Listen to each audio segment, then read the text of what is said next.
When making furniture, you need both a basic purpose and a good understanding of your raw materials.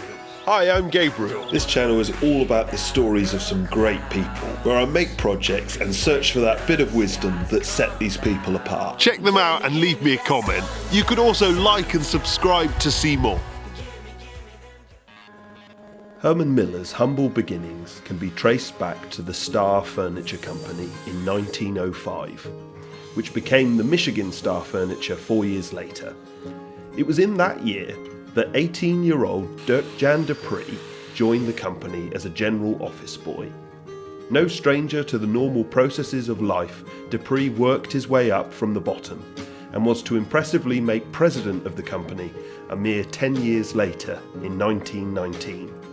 In 1923, Dupree, his father-in-law Herman Miller, and a few other investors bought the Michigan Star Furniture Company.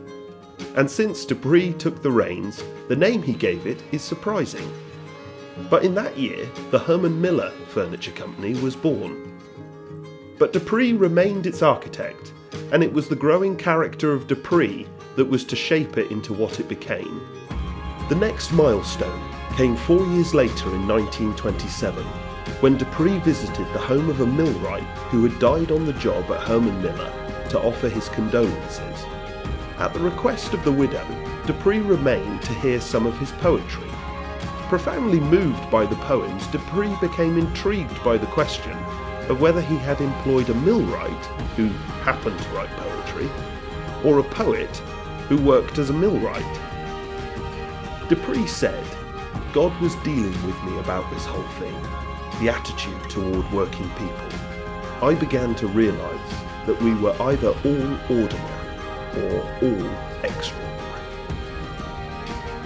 Following that, Dupree's opinion of his employees changed.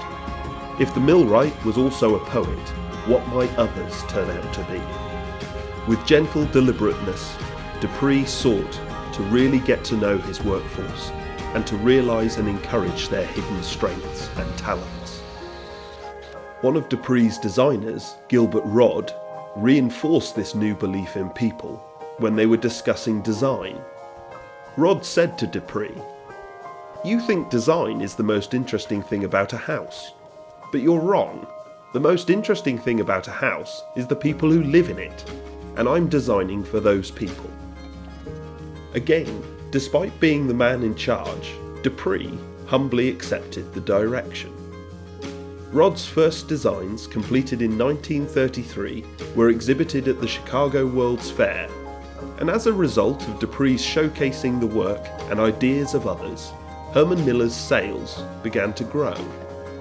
When Rodd died, he was replaced by George Nelson, a young architect.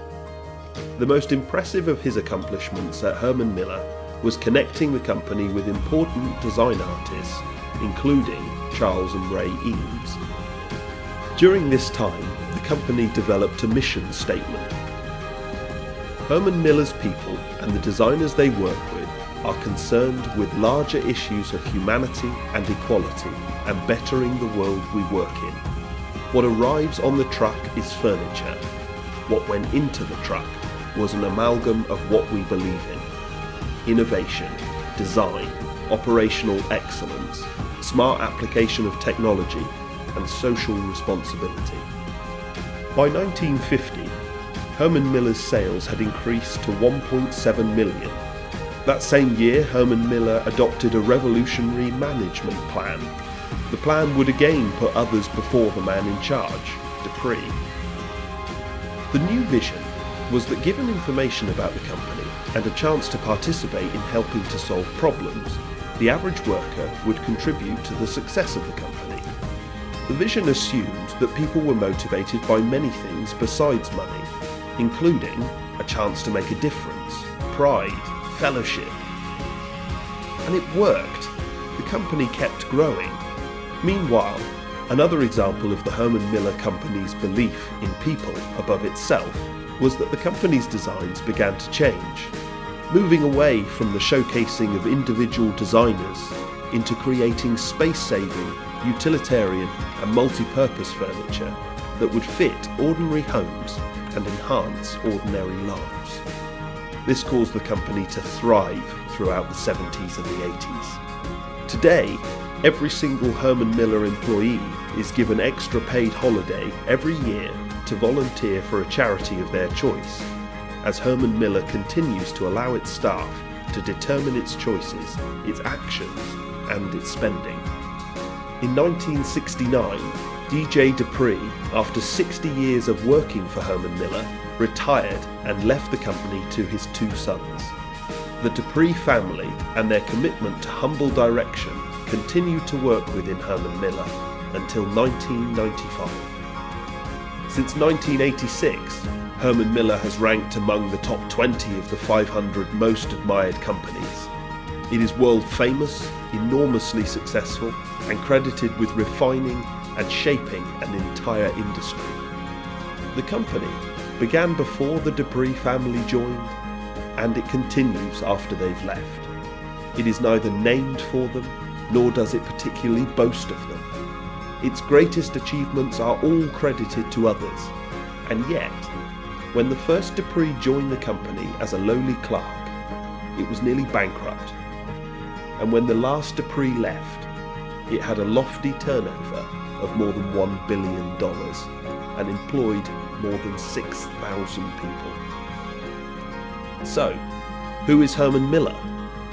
Well, that was never the point, and now you know why.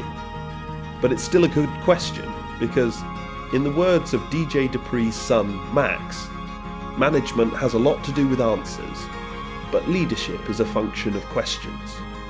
And the first question for a leader is not, what are we going to do, but who are we going to be? The best way to make furniture, as with everything else in life, is to have both a basic purpose and a good understanding of your raw materials. The most basic raw material we have to work with is us. And, like the towering elm humbling itself into the shape of a simple pew, DJ Dupree chose to make himself less so that others, and so that Herman Miller, could be more.